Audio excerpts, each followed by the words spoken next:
Adam Gorney, that's Clint Cosgrove. This is the Rival Signing Day show, and we're talking Malachi Coleman, one of the biggest commitments of the day. Did not flip. He's sticks with Nebraska, goes back to Nebraska, really. How big is this for Matt Rule? How big is it for the state of Nebraska and the program? It's as big as it gets. Yeah. Nebraska has been waiting for good news for a while now, and Malachi Coleman is the news they needed. I think it shows that Matt Rule is going to be able to recruit, obviously.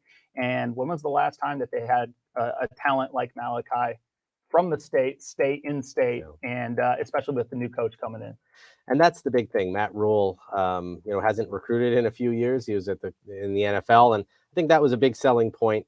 But also just the comfort level. He's from Lincoln, and that in itself brings some pressure. But also just kind of being one of the biggest first guys for Matt Rule. What does that mean for Matt Rule's ability to recruit, get in-state guys, and keep them?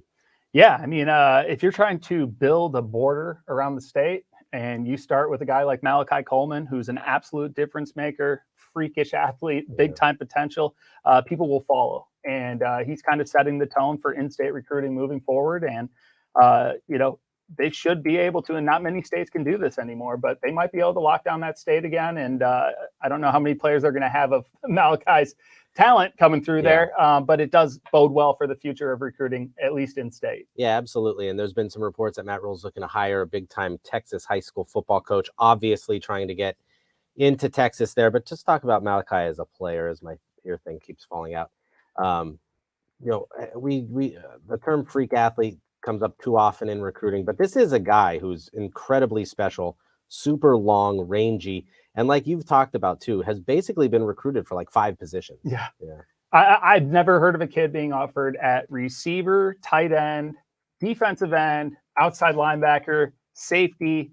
I think he even mentioned another position that they had talked about him playing. And the crazy part is he could realistically play any of those positions at some point in his career. The word freak athlete is thrown around a lot, but any other year, if we don't have a Nicholas Harbor, he's the freak athlete any other year.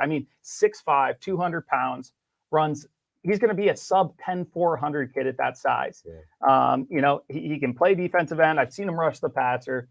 They triple team him every game, in high school as a receiver. I'm excited to see him go against top talent down at the All-American game. But you just talk about a guy who has a chance to be a difference maker, and a difference maker at multiple positions and in multiple ways, and could impact the team early on.